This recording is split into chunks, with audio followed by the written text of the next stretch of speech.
حضرت صوبان رضی اللہ عنہ جو حضور کے غلام تھے، ان سے روایت ہے کہ نبی محترم صلی اللہ علیہ وسلم نے ارشاد فرمایا، میری امت کے دو گروہوں کو اللہ دوزخ کے عذاب سے بچائے گا، ان میں سے ایک ہندوستان میں جہاد کرے گا، دوسرا حضرت عیسیٰ کے ساتھ ہوگا۔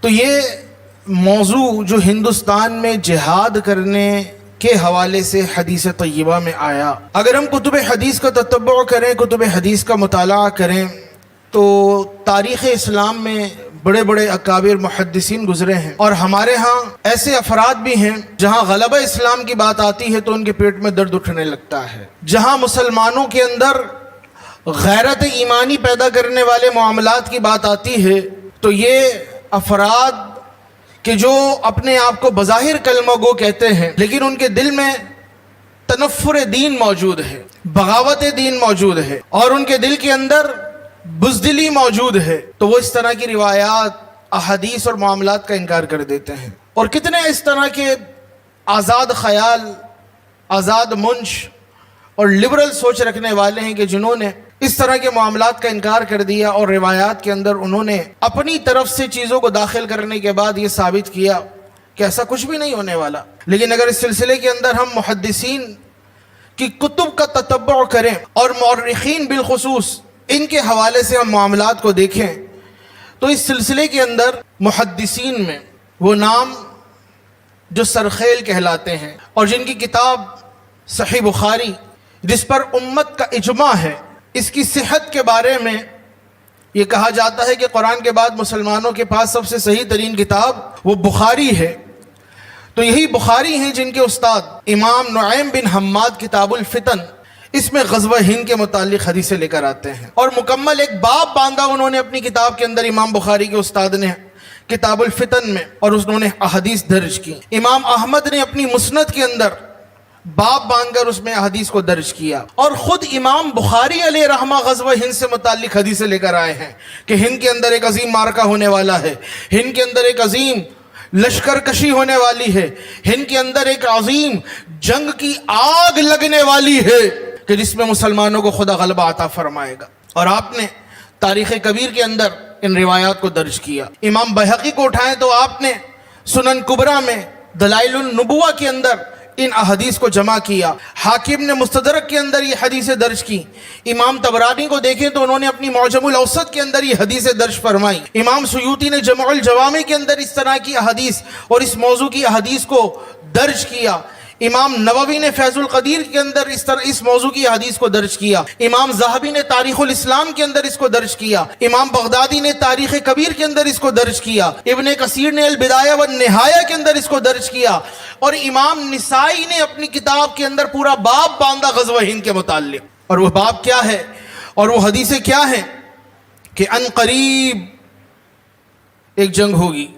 حضرت ابو ہریرہ رضی اللہ عنہ روایت کرتے رسول اللہ نے ہم سے غزوہ ہند کے بارے میں وعدہ فرمایا ہے، سو اگر میں شہید ہو گیا تو بہترین شہیدوں میں سے ہوں گا، اور اگر واپس آ گیا تو میں آزاد ابو ہریرہ ہوں گا۔ یعنی رسول اللہ نے صحابہ کرام کو ترغیبات دلائیں کہ غزوہ ہونے والا ہے، اور اس میں شرکت کی فضیلت یہ ہے کہ جو اس میں جائے گا، جو اس میں موجود ہوگا، اللہ اسے جہنم سے آزاد کر دے گا۔ تو حضرت ابو ہریرہ اپنے بارے میں کہہ رہے ہیں، بہقی نے اس کو نقل کیا کہ اگر ابو ہریرہ اس کے اندر شریک ہوا تو جب لوٹے گا تو جہنم سے، آگ سے آزاد ہوگا۔ آپ تو رسول اللہ صلی اللہ علیہ وسلم کی نسبت کے صدقے ویسے ہی وہ ہیں جن کے بارے میں خدا نے فرما دیا رضی اللہ عنہم ورضوا عنہ، لیکن اس فضیلت کے بارے میں آپ فرما رہے ہیں کہ اگر میں اس میں شریک ہوا تو جو فضیلت بیان کی گئی ہے اس میں شرکت کرنے والوں کی، ابو ہریرہ کو وہ فضیلت حاصل ہوگی۔ اور پھر اسی موضوع سے متعلق امام بخاری کے استاد نے جو روایت نقل کی اس میں بھی یہ آیا کہ حضرت ابو ہریرہ کہتے ہیں آقا علیہ السلام نے ہندوستان کا ذکر کرتے ہوئے فرمایا،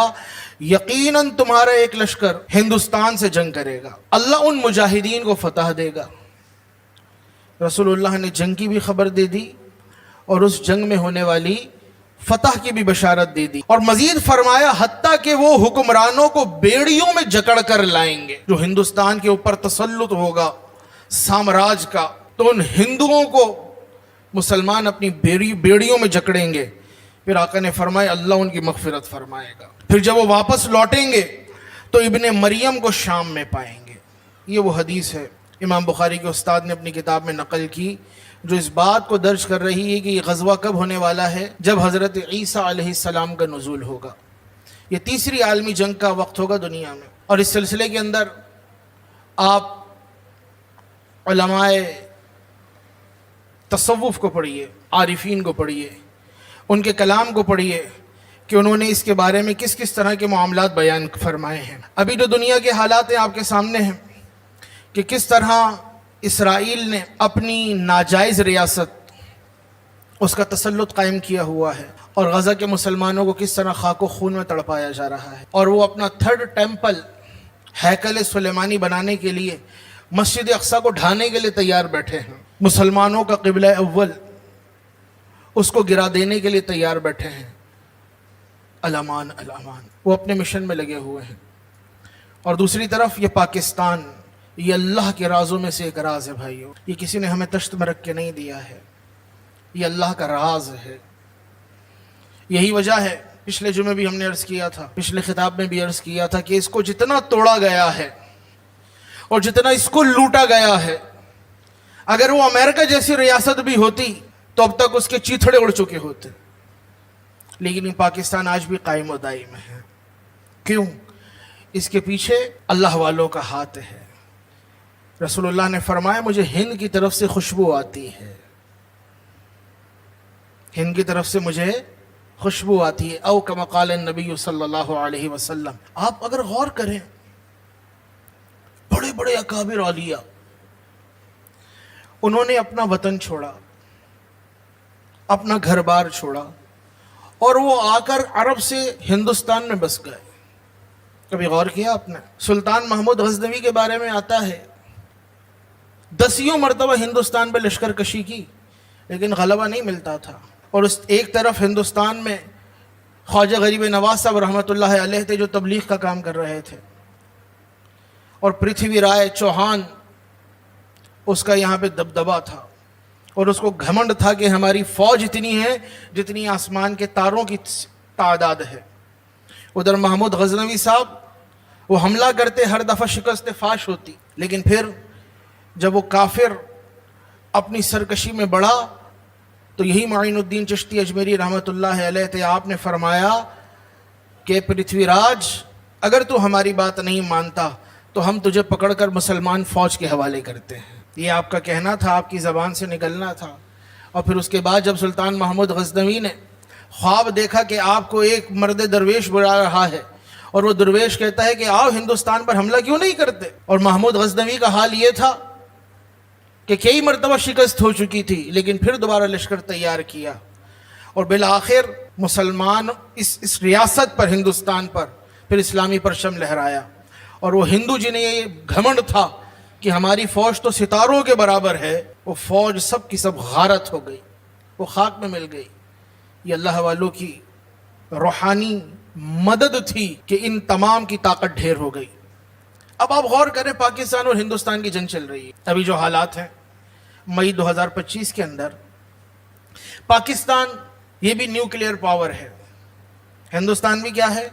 ایٹمی قوت ہے۔ پوری دنیا ڈرتی ہے کہ یہ دونوں جس طرح دشمن ہیں، اگر انہوں نے یہ بم استعمال کر لیا تو کیا حال ہوگا، کتنا بڑا رقبہ تہس نہس ہو جائے گا۔ اور پاکستان کے پاس جو نیوکلیئر بمز ہیں ان کی تعداد، ہندوستان کے پاس جو ہے اس کے پاس ان ایٹمی بموں کی تعداد، اگر یہ سارے ہی چل گئے تو دنیا تو ایک بڑا حصہ جو اس کا وہ نقشے سے مڑ آئے گا۔ لیکن آپ کو حیرت ہوگی، اللہ کے جو نیک بندے ہیں اللہ ان پر بہت سی چیزوں کو ظاہر فرما دیتا ہے، اور اگر آپ اس کے تناظر میں دیکھیں گے، ایک بزرگ جن کا نام ہے نعمت اللہ شاہ ولی، انہوں نے بالخصوص ہندوستان کے بارے میں بہت کچھ بیان کیا کہ ہندوستان کب آزاد ہوگا، انگریز جب جائیں گے تو کس طرح کی غیر منصفانہ تقسیم کر کے جائیں گے، پھر اس کے بعد پاکستان کتنے سال تک بغیر ٹوٹے چلتا رہے گا، پھر کتنے سال میں ٹوٹ جائے گا، سب انہوں نے بیان کیا آج سے کئی سو سال پہلے۔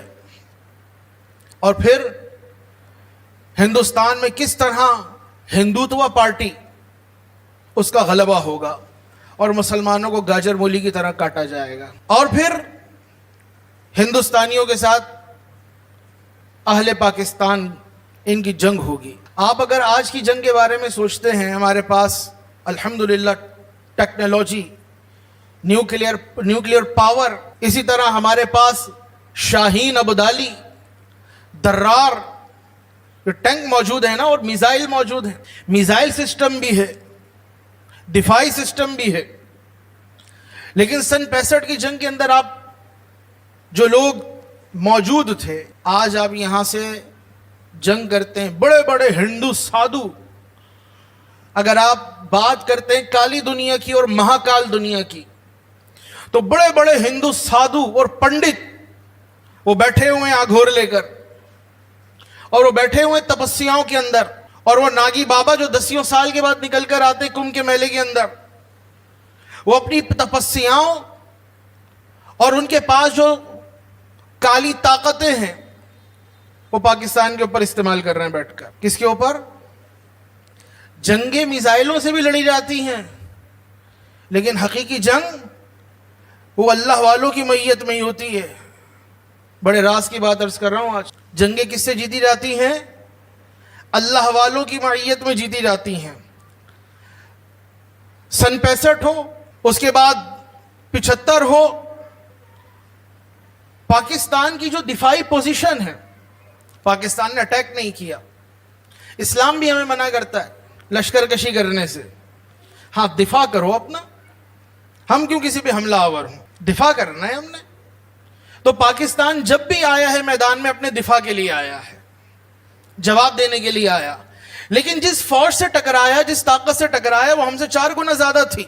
लेकिन 65 के अंदर आज भी जो लोग मौजूद थे, और उस वक्त जो अखबारों में शे सुर्खियां लगती थी और लोग जबानी जिस बात को बयान करते थे, वो यही थी कि जहाज से बम तो गिराए जाते हैं, लेकिन उन बमों को जिस निशाने पर ताका जाता है उस निशाने पे नहीं लगते। सब्ज लिबास में कोई बुजुर्ग है जो उसको पकड़ लेता है और पकड़ के दरिया में डाल देता है। बिलखुसूस सखर और रोड़ी के दरमियान जो पुल है जिसको निशाना बनाया गया, टैंक लगा दिएगा और वहां पे ख्वाब में आकर कहा जा रहा है ब्रिगेडियर और वहां पर जो कैप्टन है, हटा लो अपने टैंक, तुम्हारी जंग, इसके लिए तुम्हारे असलहे मौजूद हैं, लेकिन तुम्हारे साथ रूहानी कुव्वतें मौजूद हैं। तुम तन्हा नहीं हो, परेशान ना हो, कोई और मोर्चा संभालो। इस मोर्चे पर तुम्हारा तहफ्फुज अल्लाह ने हमें दे दिया है, इस मोर्चे पर तुम्हारा दिफा अल्लाह ने हमें दे दिया है। और आप देखिए दुनिया चलती रहेगी। पाकिस्तान की न्यूक्लियर ताकत ये इसके दुश्मनों को मरऊब रखेगी। अहमदुल्ला शाह, उन्होंने बहुत कुछ बयान किया, लेकिन उनकी आप गुफ्तगू को अगर पढ़ें और उनके अशार को पढ़ें, उन अशार के अंदर कहीं पर भी इस एटम बम के इस्तेमाल का जिक्र नहीं मिलता। बल्कि जिक्र क्या मिलता है? अभी आप जरा सिनेरियो देखिएगा, अभी जो जंग चल रही है, नेमतुल्लाह शाह कई 100 साल पहले कहते हैं कि जब ये जंगें शुरू होंगी और कुफ्फार मुसलमानों के ऊपर आएंगे और मुसलमानों को ताराज करना चाहेंगे। और आज आप देखिए हिंदुस्तान के साथ फ्रांस भी मौजूद है, फ्रांस की टेक्नोलॉजी राफेल मौजूद है। रशिया का रकबा चांद से ज्यादा बड़ा है। किससे? पाकिस्तान जितने 22 मुल्क रशिया में आ जाएंगे, इतना बड़ा रशिया है। कितने मुल्क? पाकिस्तान जैसे 22 मुल्क रशिया में आ जाएंगे, इतना बड़ा रशिया है। वो हिंदुस्तान की बैक पे खड़ा हुआ है। और फिर आप देखिए अभी जो ड्रोन गिराए जा रहे हैं वो कहां के बने हुए हैं? इसराइल के। इसराइल हिंदुस्तान के साथ खड़ा हुआ है। कुल आलम कुफ्र हिंदुस्तान के पीछे है, उसकी टेक्नोलॉजी हिंदुस्तान के पीछे है। फिर पाकिस्तान के पीछे कौन सी टेक्नोलॉजी है? पाकिस्तान के पास कौन सा साथ है कि जो उसको दिफा में मदद करेगा और बज़ाहिर उसको असलहे के अंदर मदद करेगा? और कौन सा साथ होगा जो दिफाई तौर पर दुआई अंदाज में उसकी मदद करेगा? 2 चीजें हैं, एक दिफाई आलात में और एक दुआ में। अभी एक वार कौन सी चल रही है? वो असलहे की चल रही है। और एक जंग कौन सी चल रही है? वो दुआओं की चल रही है। कौन सी? वो दुआओं की जंग है। आप फरमाते हैं कि हाल क्या होगा? हिंदुस्तान, ये लोग अपने जंगी आलात के साथ मुसलमानों के ऊपर हमला आवर होंगे। और मुसलमानों पर किस तरह हमला करेंगे کہ بالخصوص یہاں تو حملہ آور ہوں گے، وہاں جو مسلمان ہیں ان کا جینا محال کر دیں گے، لیکن ان کی ذلت کے بعد اللہ تبارک و تعالی کی رحمت سے نصرت اور امداد پڑوسی ملکوں سے ظاہر ہوگی۔ پاکستان کے لیے مدد کہاں سے ظاہر ہوگی؟ پڑوسی ملکوں سے۔ اور فرماتے ہیں لشکر منگول آید از شمال بحر عان، فارس و عثمان ہماچارہ گرا پیدا شود۔ فرماتے ہیں منگول لشکر شمال کی جانب سے مدد کے لیے آئے گا، ایران فارس والے اور عثمان کرلوس مراد ترکی والے وہ بھی مددگار ثابت ہوں گے۔ تو جو پاکستان ابھی جنگ اور پھر آگے جو جنگ چلنے والی ہے، اس میں براہ راست کون کون داخل ہونے والا ہے؟ چائنا۔ چائنا آخر تک آپ کے ساتھ کھڑا رہے گا۔ اور آج آپ دیکھیں کہ وہاں سے رافیل آتا ہے، ریڈار پر نہ آ سکے، لیکن پاکستان نے اپنا اس طرح کا سسٹم تیار کیا ہوا ہے کہ جس کے ذریعے وہ رافیل کو بھی پکڑ لیتا ہے۔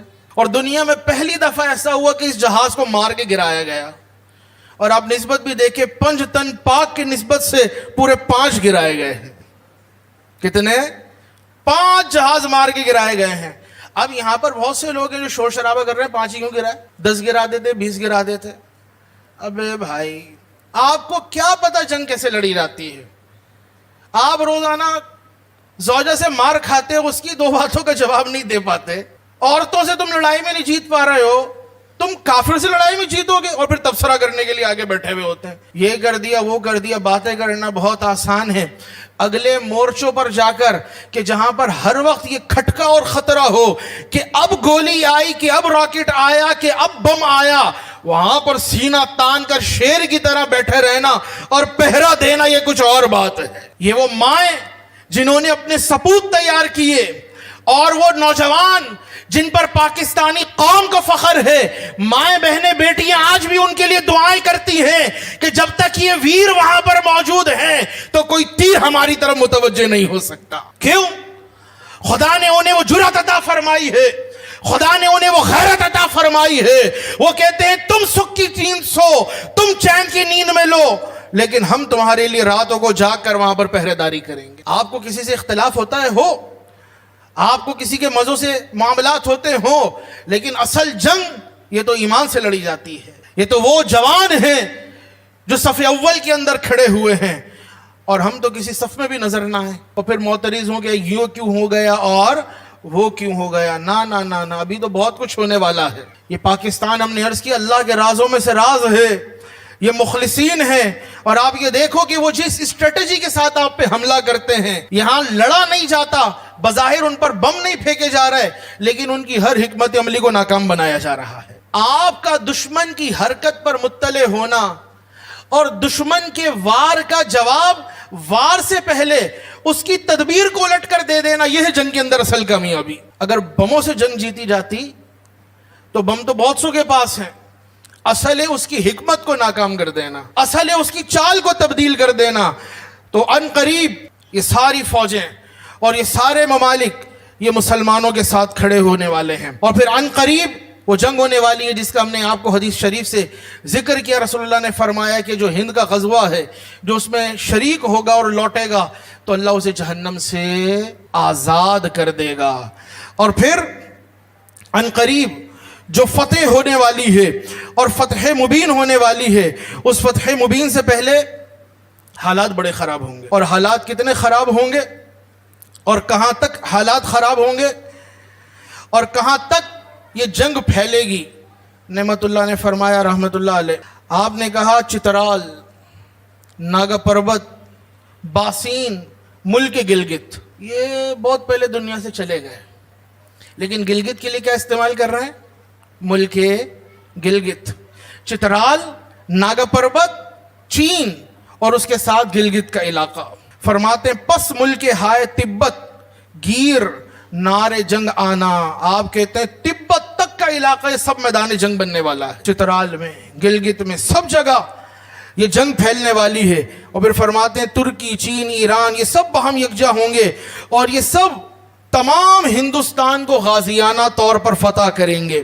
اور پھر इनको चींटियों की तरह मसलेंगे और इनको रौंदेंगे, लेकिन फिर एक वक्त वो आएगा कि ये हिंदू ये दरियाए अटक तक पहुंच जाएंगे। अगर कभी आपने पाकिस्तान का सफ़र किया हो तो जिसको दरियाए अटक कहा जाता है, अगर आप उसको देखें, उसके बहाव को देखें, अगर केपी के जाना हो तो उस दरियाए अटक के ऊपर पटरी डली हुई है और वहाँ से गुजर कर ट्रेन का रास्ता उस दरिया को पार करके वो केपी के जाता है, जिसका पुराना नाम सरहद था। पेशावर ट्रेन पहुँचती है।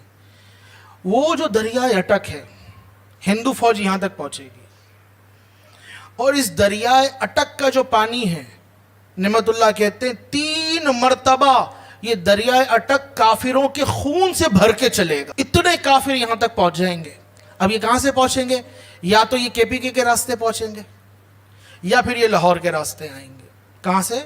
या तो लाहौर के रास्ते आएंगे या फिर ये केपीके के रास्ते यहां तक पहुंचेंगे। और दरियाए अटक के ऊपर अब जो जंग होगी तो 3 मरतबा वो दरियाए अटक काफिरों के खून से भर के रवाना होगा। इतने काफिर मारे जाएंगे और जब ये काफिर यहां पे मार दिए जाएंगे और यहां पर तहतह हो जाएंगे तो कहते हैं रोदे अटक नस्सेबार अज़खू अहले कुफ़ार, फरमाते हैं दरिया अटक जो है काफिरों के खून से 3 बार भर के चलेगा। अब फारसी के अंदर टे नहीं होता, फारसी में टे नहीं होता, सारी बातें उन्होंने फारसी में लिखी हैं। लेकिन वो शख्स जो फारसी बोलता है और उसकी ज़बान में टे नहीं है, लेकिन वो टे को यहाँ पे ख़ास तौर पर लेकर आता है कि क़यामत तक जो उर्दू बोलने वाले हैं उनको पता चले कि औलिया अल्लाह पर अल्लाह क्या क्या जाहिर कर देता है और क्या क्या होने वाला है।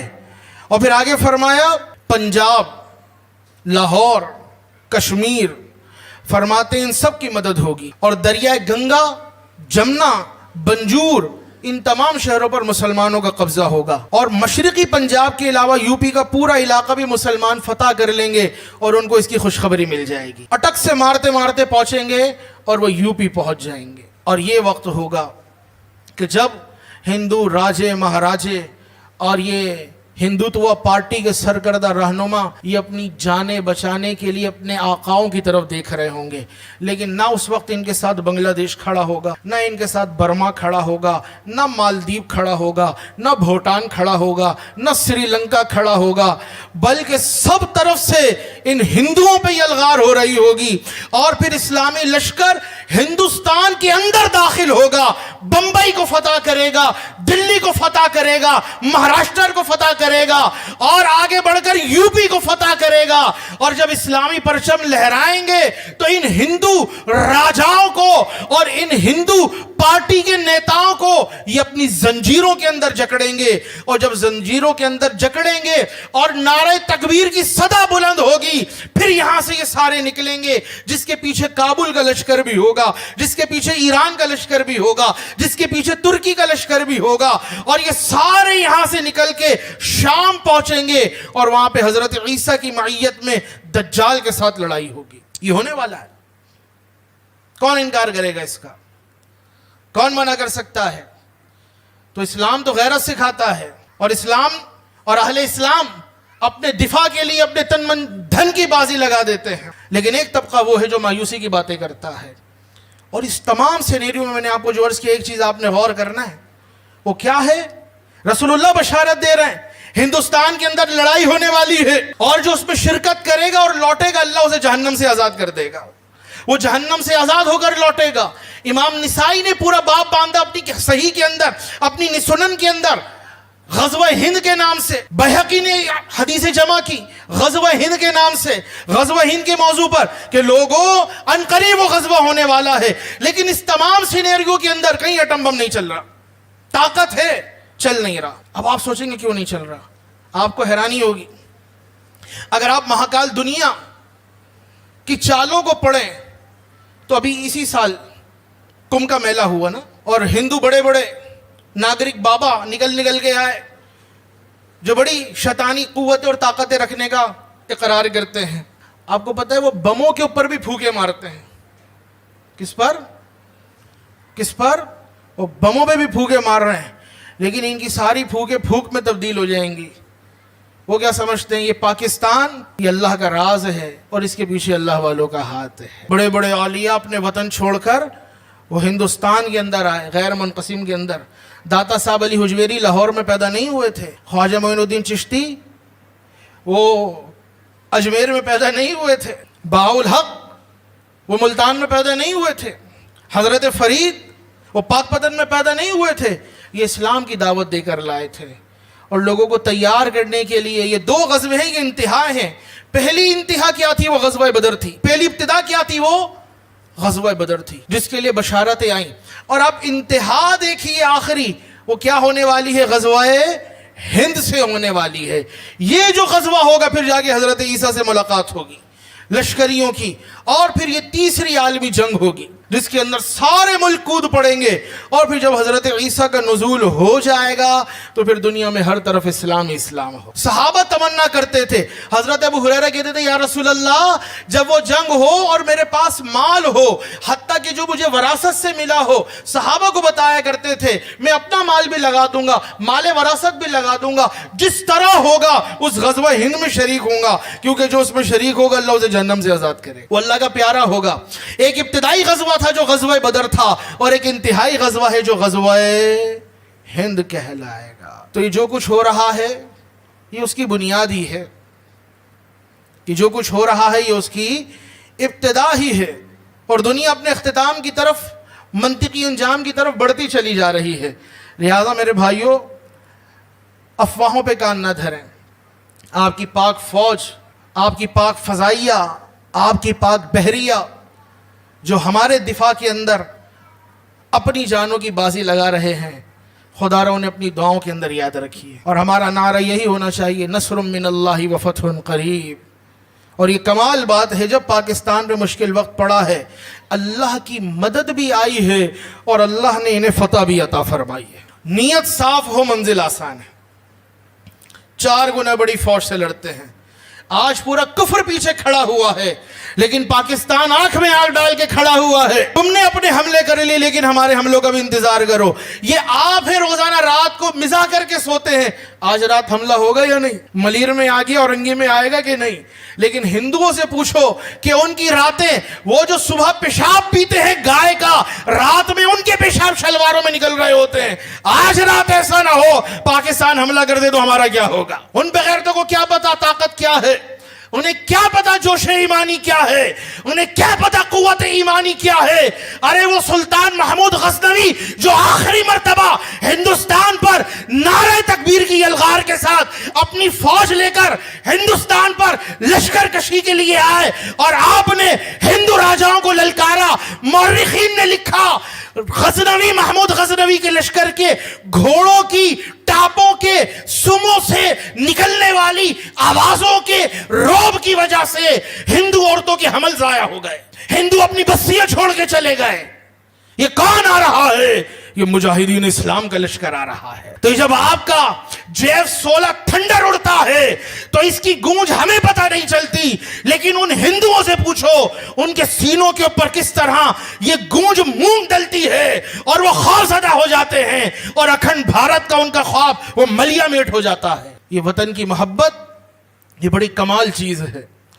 पाकिस्तान के अंदर भूख प्यास सब कमियां हों, लेकिन यहां पर ईमान की गैरत वाले लोग रहा करते हैं। ये भूख में जिंदगी गुजार लेते हैं, लेकिन ये खुदा के भी वफादार हैं, ये रसूलुल्लाह के भी वफादार हैं, ये कुरान के भी वफादार हैं, और ये जज्बा जिहाद से भी सरशार हैं। और बस आखिरी बात मैं करता हूं, ये जज्बा जिहाद वो है कि इससे नफरत वही करता है जो मुनाफिक है। जिहाद से नफरत कौन करता है? जो मुनाफिक है, जिसके दिल में ईमान है, उसकी तमन्ना ही यह है कि मौत आए तो शहादत की आए, मौत आए तो शहादत की आए।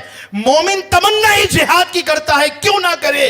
बुखारी किताबुल ईमान की हदीस है, अल्लाह के नबी सल्लल्लाहु अलैहि वसल्लम हम सब के आका अल्लाह की बारगाह में ये तमन्ना कर रहे हैं, ऐ मालिक मेरी ख्वाहिश ये है कि जब मैं दुनिया से जाऊं तो हालत शहादत में जाऊं, अल्लाह की राह में मुझे कत्ल कर दिया जाए।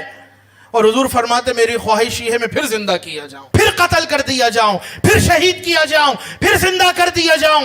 ये क्या है? ये उम्मत को तरगीब दिलाने के लिए। औ कमा क़ाल नबी सल्लल्लाहु अलैहि वसल्लम, लोगों तुम भी ये तमन्ना करो कि तुम्हें मौत आए तो शहादत की आए, और जिहाद से कभी पीछे ना भागो।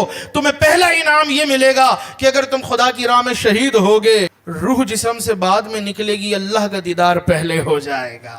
شہید کی جو موت ہے وہ قوموں کو عزت دلاتی ہے، اور شہید کی جو موت ہے وہ اس کی قبر کو عزت والا بنا دیتی ہے۔ ایک طرف کروڑ پتی کی قبر ہو، دوسری طرف شہید کی قبر ہو، شہید کے چہرے کا نور تو کچھ اور ہوگا، اس کی قبر پہ جاؤ تو قبر پہ کھڑے ہونے سے بھی سکون ملتا ہے۔ یہ اس شہید کی برکت ہے۔ اللہ ہمیں جذبہ جہاد عطا فرمائے، جذبہ شہادت عطا فرمائے، اور اللہ پاکستان کے خلاف بننے والے جتنے بھی میلے منصوبے اور اس کے دشمن ہیں، اللہ سب کو غارت میں ملائے، آمین۔ وآخر دعوانا الحمدللہ رب العالمین۔